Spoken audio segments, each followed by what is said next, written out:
Isang mapagpalang araw po sa iyo, Commander. Itago mo na lang po ako sa pangalan na Dennis. Kagaya ng iba, gusto ko rin magbahagi ng aking karanasan. Taga rito po ako sa Negros Occidental. Isa rin akong masugid na taga-subaybay mo. Hindi lang ako mahilig mag-comment kagaya ng iba. Nangyari po ito taon ng 1990 na magpahanggang sa ngayon ay bit-bit ko pa rin. Ako po ay isang ampon lamang nang dahil dito ay iba ang pakikitungo sa akin ng mga tunay na anak ng tinuring kong magulang. Dahil ang tinuring kong magulang ay tinuring din ako bilang isang tunay na anak. Sila ang nagpalaki sa akin. Inaruga ako at pinag-aral. Kaya lang nang dahil sa inggit ng mga tunay na anak, nandyan yung sinisiraan ako. Minsan naniniwala yung itinuring kong magulang. Minsan hindi. Minsan napapagalitan ako at minsan sila ang pinapagalitan. Yung mga umampon po sa akin ay merong malawak na kalupaan. Meron ding mga negosyo. Pero yung mga tunay na anak ay walang interes sa lupa. Kaya nung panahon na medyo nahihirapan na ang padre di pamilya namin, nakakarinig na ako ng hindi maganda sa panganay na anak ni ama. Dennis, kapag nawala si ama, huwag kang umasang makakakuha ka ng ibang mga pag-aari. Pero huwag kang mag-alala dahil hindi naman kami mahilig sa lupa. Ibebenta namin yung kaluwangan at bibigyan ka namin ng kapiranggot. Uwi ka ng panganay sa akin. Alam ko sa sarili ko na ako ay ampon lamang nang dahil doon ay wala akong pwedeng ireklamo. Pasalamat na nga lang ako dahil bibigyan pa nila ako ng maliit na mana. Nang dumating na ang araw na aking kinatatakutan, namamaalam na yung itinuring kong ama. Lahat naman ng mga tunay na anak ay nakakaramdam ng lungkot at lahat din sila umiiyak. Ako syempre umiiyak din ako, pero masama ang tingin nila sa akin na tila ba pakiramdam ng mga ito na hindi tunay ang pagpatak ng aking mga luha.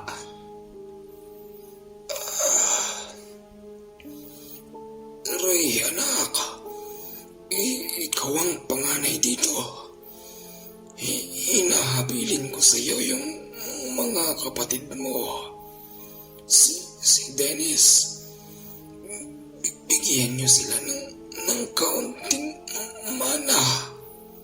O tay, huwag ho kayong mag-alala. Mabuti naman kung gano'n. Ang aking attorney ang bahala ng magsayos ng mga mana niyo. Ayokong dumating ang araw na magpatayan pa kayo dahil sa mana. Ama, hindi ho kami ganon. Maliban lang sa ampun nyo. Huwag kang mag-alala. Mabait naman si Dennis, anak. Mainam ho tay kung ganon. Kasi pasalamat siya. Bibigyan pa namin siya ng kaunting mana. Yun ding araw na yun, bandang 3:00 ng hapon ay nagpaalam na ang tinuring kong ama.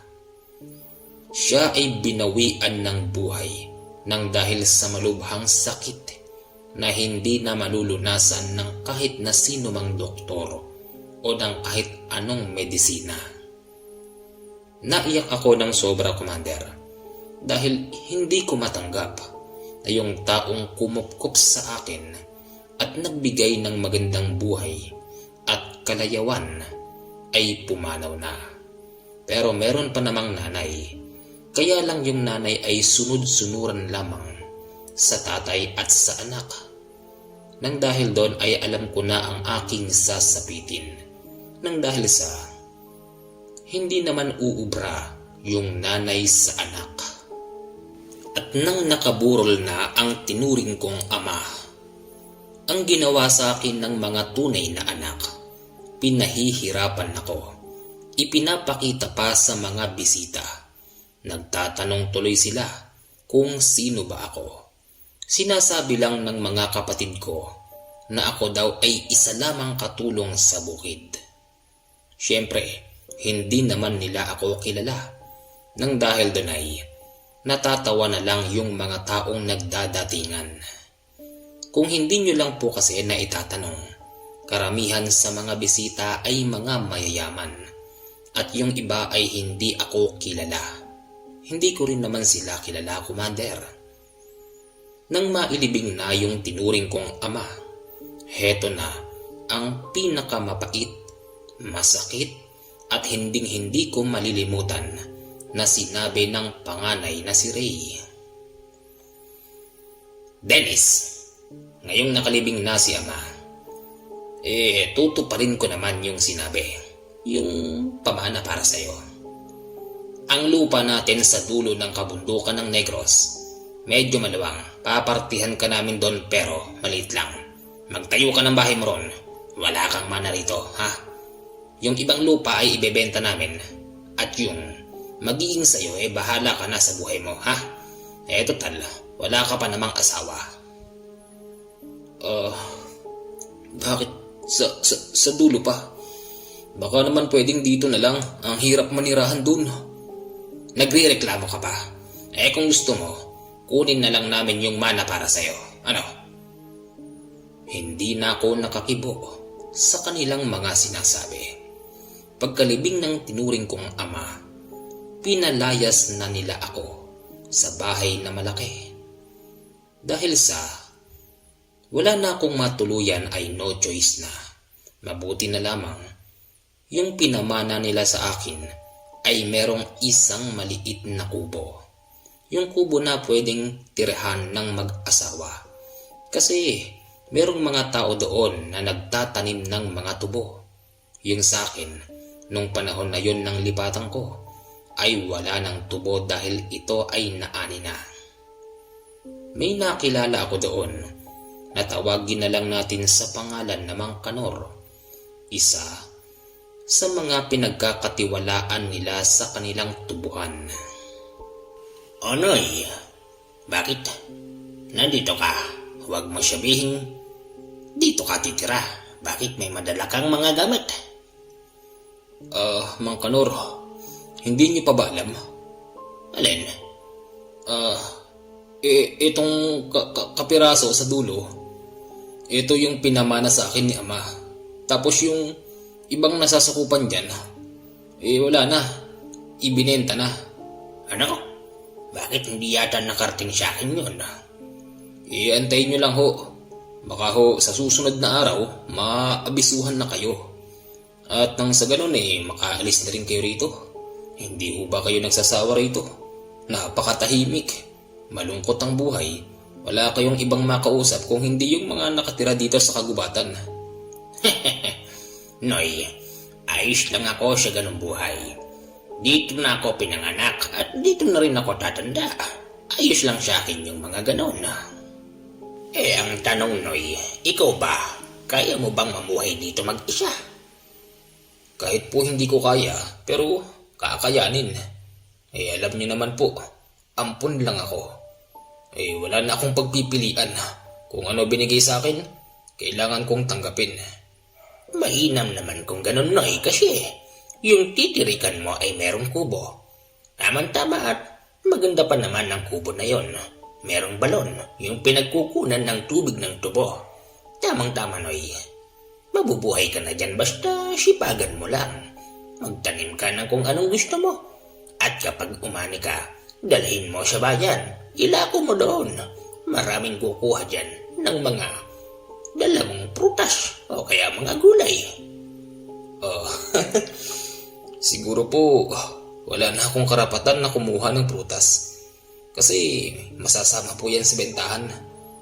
Yung 3 pirasong tanim na puno doon sa gawin doon, baka naman sa'yo pa yun. Hindi po, ito lang po yung sa akin. Okay lang po yun, Manong Kanor. Sige, alis na ako't mag-iingat ka dyan, ha? Siya nga pala, merong mga pailan-ilang mga gamit pang lutuin doon. Magagamit mo yun. At nang sa ganon ay mabuhay ka mag-isa. Mag-iingat ka rito. Opo. Unang araw ko pa lang doon, inasukaso ko na ang lahat. Tulugan, lutuan, pati na rin ang mga kahoy na gagamitin pang luto. Wala nga lang akong dalang pinamili sa bayan dahil maski 1 sentimo ay wala namang binigay sa akin. Nakarating nga ako doon sa pinamana sa akin. Naglakad lang ako mula sa bahay. Pagsapit ng gabi, napakaraming lamok. Kaya ang ginawa ko, nagsindi ako at nagpausok. Pero parang walang talab. Kasi ang lalaki ng mga lamok doon, mga lamok na kulay itim. Inis na inis ako sa aking sarili. Iniisip ko bakit ako magtsatsaga dito. Iniisip ko rin, saan naman ako pupunta kung hindi ako magtsatsaga sa lugar na ito. Halos buong magdamag hindi ako nakatulog nang dahil sa nangyaring yon. Kinabukasan, magang-maga, naghukay ako ng kamoting baging. Swerte naman at may natagpuan akong isang malaking bunga ng kamoting baging. Nilaga ko ito. At nang makakain ako kahit paano ay naibsan ng gutom ko. Nakatulog ako sa gilid ng puno at nanaginip pa ako na dito raw mismo sa kinatitirikan ng aking tinitirhan ay merong nagbabantay. Hindi ko naman makilala kung sino bang bantay yun. Sa pagkakaalam ko, si Manong Kanor ang bantay. Medyo malabo ang panaginip ko pero merong mga senyales na talagang meron pang ibang bantay maliban kay Manong Kanor. Habang ako ay nagmumuni-muni at iniisip yung aking panaginip, nagulat na lang ako sa mga taong dumating dahil marami ang bilang ng mga ito at may dala pa silang panukat. Tapos kasama pa doon yung panganay na si Ray. Dennis, nandito ka na pala. Kalain mo nga naman. Tinutuo mo ang sinabi ng papa. Dito ka nga pala titira. Kuya Ray, talaga pong ganun. Alam niyo naman na wala akong matitirahan. Ni maski nga duling na piso, wala kayong binigay sa akin. Kaya nga naglakad ako papunta rito. Siya, tumabi ka dyan at susukatin yung lupa. Yung inaakala kong magiging akin ay nakuha pa yung kalahati. Siguro ay nasa 300 square meter na lang ang iniwan sa akin. Hindi ako makapagreklamo, Commander, dahil yun daw ang sinabi ni Papa. Nabili ng isang mayaman na tao yung lupa ng Papa. Makalipas ang 3 araw, may mga nagdadatingan na naman ng mga tao na babakuran daw yung pagitan. Nagrereklamo ako kasi wala akong ibang daraanan. Kasi hindi naman po pwedeng dumaan sa kabila. Napakalayo nun, tsaka walang dasdas ng daan doon. At saka, saan ba patungo yung sa kabilang daan? Hindi na ako nakapagreklamo dahil sila na ang may-ari. Napakamalas naman. Wala ka nang madhanan, wala ka pang makain, Diyos ko. Dapat pala sinama ko na sa bentahan tong akin. Uwi ka ako sa sarili ko, Commander. Mabuti na lamang yung nagbantay ng biniling lupa ni Papa ay mabait, nang dahil doon ay pinapayagan niya akong maglabas-masok. Pero bawal ako kumuha ng kahit anumang pananim nila. Sinabi ko naman sa bantay na aanhin ko naman yon. Basta ang akin lang, makikiraan lang ako sa kanilang lupain. isang araw ay naisipan kong magtanim ng sili dahil yung nagbabantay sa lupain na binenta ni Papa, binigyan ako ng siling haba. Medyo matagal-tagal na siguro ang sili na yon, kaya bininhi ko ito at nang medyo tumubo na ay itinanim ko siya sa lupang pag-aari ko. Siya nga pala, yung lupa na yon ay ako mismo ang bumungkal. Nang hiram lang ako ng asarol, nililinisan ko yon at dinadamuhan. Unang isang buwan ng sili ay napakaraming namatay. Siguro ay mahigit kalahati. Nang dahil doon ay nahihinaan na ako ng loob. Kasi kaya sila nagkandamatayan dahil kulang sa tubig at wala man lang na isasabog na abono, yung pinaka pagkain ba ng sili. Ang hirap mabuhay dito. Kung ibebenta ko naman to, sino kayang bibili? Uwi ka ako pa sa sarili ko. Meron naman akong pinagkukunan ng pagkain doon, Commander, dahil marami pa akong nahuhukay na purong kamote. Kaya lang syempre nagsasawa na rin ang sikmura ko sa kamote. Gusto ko naman ng ibang pagkain. Makakatikim lang ako ng kanin kapag aayain akong kumain ng aking kapitbahay na bagong katiwala ng lupa. Halika na muna rito. Kumain ka na muna rito. Dennis, halika na. Huwag ka nang mahiya. Uwi ka ng aking kapitbahay. Nang dahil sa gutom ko, Commander, ay lumapit naman ako. Binigyan niya ako ng plato at inabutan ng kanin at ulam. Siya nga pala, kumpleto sila doon. Meron siyang asawa at anak. Dennis, aking napag-alaman na ikaw pala anak ng dating may-ari ng lupa na to. Bakit parang inabando na kayata ng mga kapatid mo? Walang puso yata yung mga yon. Hayaan nyo na po sila, Kuya Brando. Ganun ho talaga yung mga tunay at hindi tunay. Ano bang ibig mong sabihin, Dennis? Ako ho kasi ay hindi tunay na anak. Ampon lang po ako. Ay, kaya pala Pero alam mo, mapalad ka pa rin kasi binigyan ka ng mana. Ayun nga po ang aking pinasasalamat. Tsaka salamat din po pala kasi ngayon lang huuli ako nakatikim ng kanin.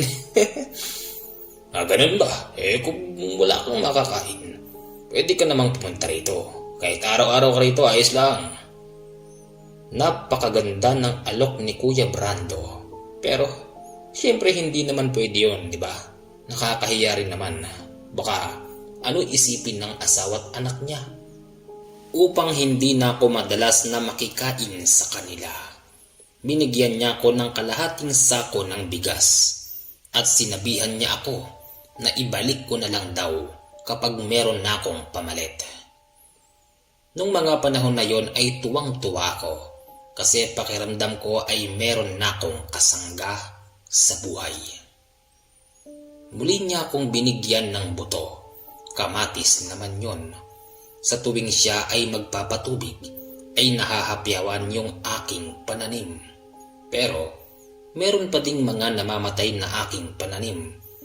At nang dumating na ang araw na namumunga na ito, halos isa-isa lang ang bunga. Tapos maliliit pa, bansot kumbaga. Nakakainis naman. Kailan kaya dadami bunga ng pananim ko? Uwi ka ako pa. Hanggang sa isang gabi, Commander, nang ako ay malasing dahil nag-inuman kami ni Kuya Brando.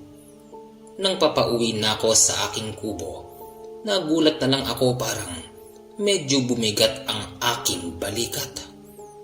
Pagtitignan ko naman yung kabila, nawawala yung bigat. At kapag ililinga ko naman sa kabila, nawawala rin. Palipat-lipat yung bigat ng balikat ko. Napakiramdam ko ba'y merong humahawak sa akin. Hanggang sa nang ako ay makauwi, madali akong nakatulog nang dahil sa kalasingan. Nagulat na lang ako kasi may maliit na boses na nangingibabaw sa akin. Matagal na kitang sinusubaybayan. Alam ko na kung ano ang iyong kalooban. Wika nun. At nang magising ako, napasigaw na lamang ako dahil nakakita ako ng maliit na tao. Nakapatong pa nga ito sa aking dibdib. Nang dahil sa gulat ko ay hinawi ko ito, pero bigla siyang nawala. Ano yun? May maligno. Wika ko pa. Hanggang sa ito ay muling nagsalita. Katabi niya na yung ilaw na digaas. Hindi ako maligno. Ako ang nagbabantay dito. Gabay ako ng iyong ama. Ano? Gabay? Ano yun? Saklay? Ganun ba yun? Hindi. Huwag kang mag-alala. Dahil napag-aralan ko na kung sino ka at kung ano ang iyong kalooban, tutulungan kita. Hindi ka habang buhay na naririto. Pero isa lang ang hiling ko sa iyo. Kapag ikaw ay nagkaroon ng magandang buhay, ang lupang ito ay wag na wag mong ibebenta dahil masisira ang aking tahanan. Ha? Teka. Nilapitan ko siya. Itinutok ko ang aking mga mata. Napakaliit niya. Kasing taas lang ng tasa na ating pinagkakapihan. Yung tasa na hindi isang dangkal. Kalahating dangkal lang, Commander. Meron siyang balbas. May ilong, may mata, may tenga at merong mukhang tao. Kaya lang ay medyo matanda na yung itsura niya. Hindi na ako natakot kasi ang inisip ko na lang, maliit na tao lang to. Kung gagawan niya ako ng hindi maganda, ay kayang-kaya ko siyang pisakin. Pero wala namang nangyaring ganon. Dahil mabait naman yun at nagpakilala sa akin ito bilang duwende. Sinabi sa akin ng duwendeng yun na nung binata pa raw ang tinuring kong magulang, yun din daw ang kauna-unahan niyang pag-aari, yung mismong kinatatayuan ng aking bahay at yung kapirasong lupa. Kaya naman daw nabili ng aming papa yung ibang lupang kaluwangan doon nang dahil sa tulong ng kaibigan niyang duwende at siya yun. Mahirap lang daw ang buhay nila noon hanggang sa ito ay yumaman na. Pero ang kabilin-bilinan ng kaibigang duwende, huwag pababayaan at huwag ibebenta ang lupa kahit kanino.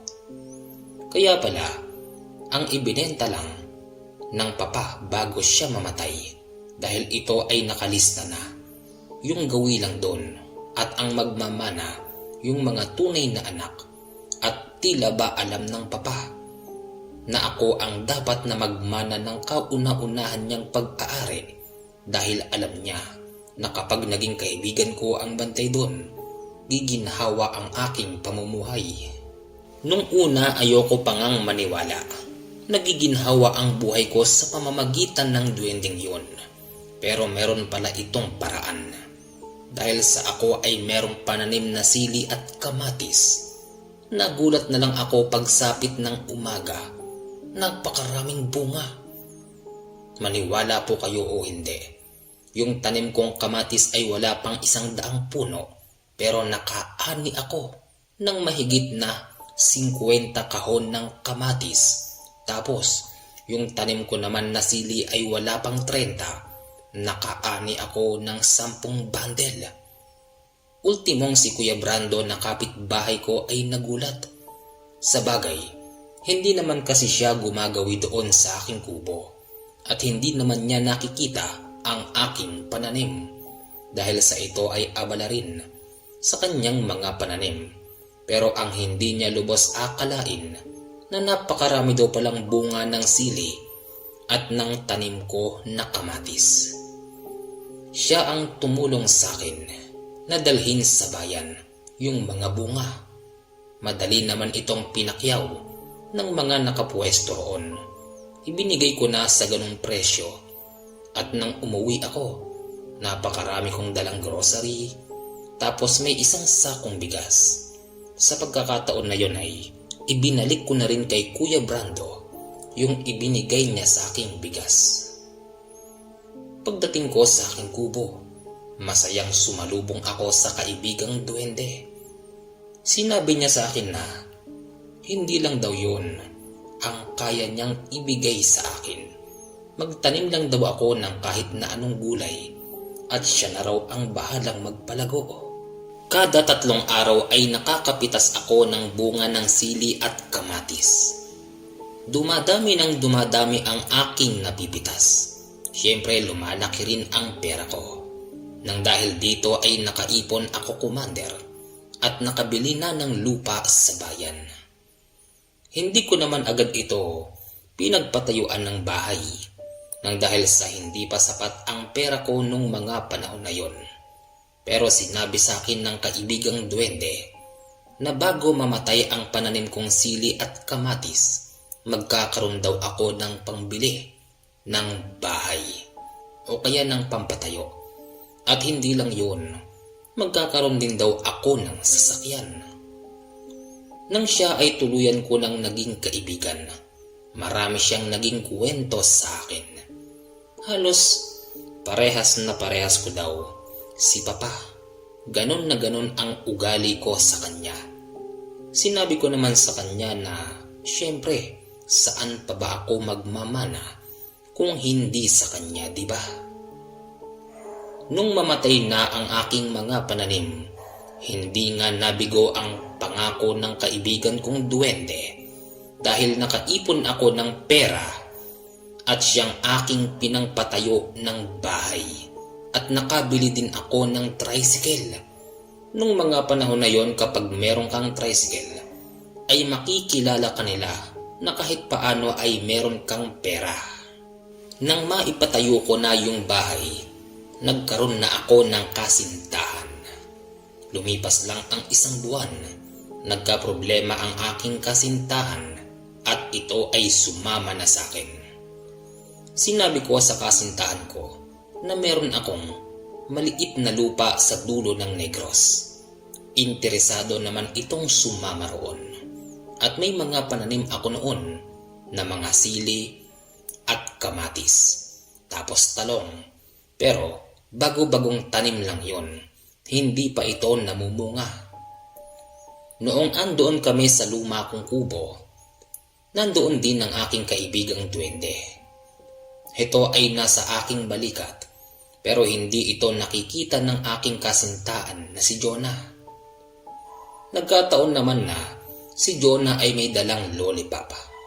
Binubulong sa akin ng kaibigan kong duwende na baka pwedeng bigyan ko naman daw siya dahil matamis daw yun. Gustong gusto daw nila yun. Jonah, pingi isa. Naglo-lollipop ka rin ba? Oo naman, sige na, pingi isa. Nang bigyan ako ni Jonah, sakto namang ito ay tumalikod. Nang dahil doon ay nagkaroon ako ng pagkakataon na ilagay sa gilid yung lollipop upang ito ay kunin ng kaibigan kong duwende. Nang dahil doon ay mas lalo akong pinalad. Namunga ng marami yung aking mga pananim. Kaya nakaipon ako ng nakaipon ng pera na gagamitin sa magiging kasal namin ng jowa ko na si Jonah. Sinabi rin sa akin ng aking kaibigan na duwende na baka kapag ako raw ay meron ng asawa, makalimutan ko na siya. Nangako naman ako na kailanman ay hindi mangyayari ang bagay na yon. Kaya nang dumating na yung araw ng aking kasal, isa sa pinakamasaya ang kaibigan kong duwende. Lumipas pa ang 1 taon, tuluyan na akong naging successful sa buhay sa pamamagitan ng kaibigan kong duwende dahil wala itong sawa sa pagbibigay sa akin ng biyaya na siya namang ipinagtaka ng mga kapatid kong hindi tunay. Dahil isang araw, dumating ang panganay na si Ray. Kamusta? Balita ko, mayaman ka na. Pautang ka naman dyan. Wika nito sa akin. Oh, Kuya Ray. O ba, anong magandang hangin ang nagpadpad sa iyo rito? Sinabi sa akin nito na naubos na raw niya yung minana niya kay Papa. Kaya pala yung biro niya kanina ay totoo. Mangungutang pala talaga ito ng pera. Pero syempre hindi ko siya binigyan dahil hindi naman ako naniniwala. Hanggang sa nagpatunay rito yung iba pang mga kapatid. Sinabi sa akin na lahat sila ay wala ng pag-aari at sila na lang ngayon ay nakatira sa isang bahay na binili nila at doon sila nagsasama-sama.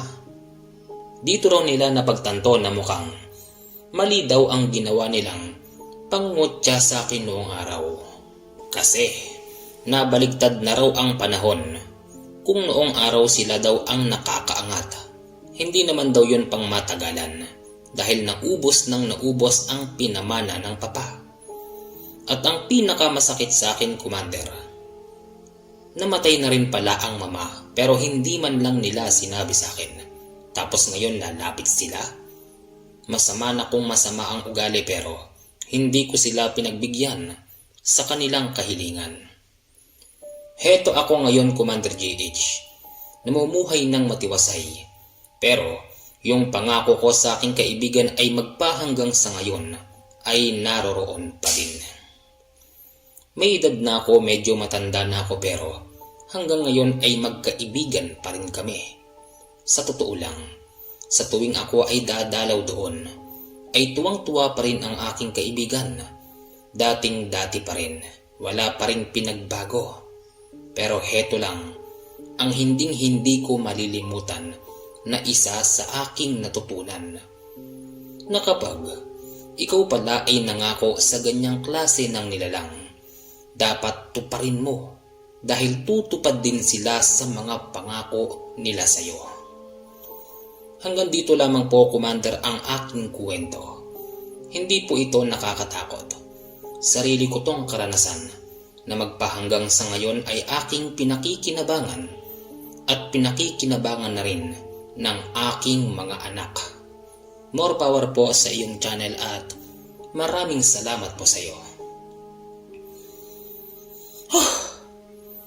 Salamat po sa pagbabahagi. Napakabait naman ng pamanang gabay ng iyong ama-amahan. But anyway, salamat po kasi sa akin mo binahagi yung kwento mo at hindi sa iba. Yun lang po, hindi na ako magbibigay ng ibang komento. Huwag po kayong aalis at meron po tayong shoutout. Special shoutout Pardenyo family from Mandaon, Masbate. Shoutout po Josephine Barrientos at Genevieve Barrientos. Reynaldo Masyon from Ormoc City. Shoutout Reggie Tyros. Shoutout po Malidon Asmi. Shoutout po IB Istandian. Shoutout po kay Pedro Tampos. Shoutout po kay Jenilyn Mangulabnan. Shoutout po kay Bingbong Abelia. Shoutout po kay Robert Batman. Shoutout po kay Ate Rosie de Mesa. Shoutout po kay Ate Banji Pedrosa. At shoutout po kay Ate Marian Ide. Shoutout po kay Neil Mark Boroy. Shoutout po kay Nick Tabilog. Shoutout po kay Kim Shing Ligaspi Puentes. Shoutout po kay John Philip Saez at shoutout po kay Ate Janet Alvarez at shoutout po sa Pran family. Shoutout po Juni Dominguez. Shoutout po kay Yox E. Dabes at shoutout po kay Lemuel Baldapan at shoutout po kay Tilnar Naduma from Ginoog City. Sa mga gusto pong magbabate, i-comment nyo na lang po dyan yan. Huwag po kayong mahiya. Okay? Babatiin ko po kayo pag po meron po tayong pagbate. Yun lang po at maraming salamat po sa nagbahagi ng kwento.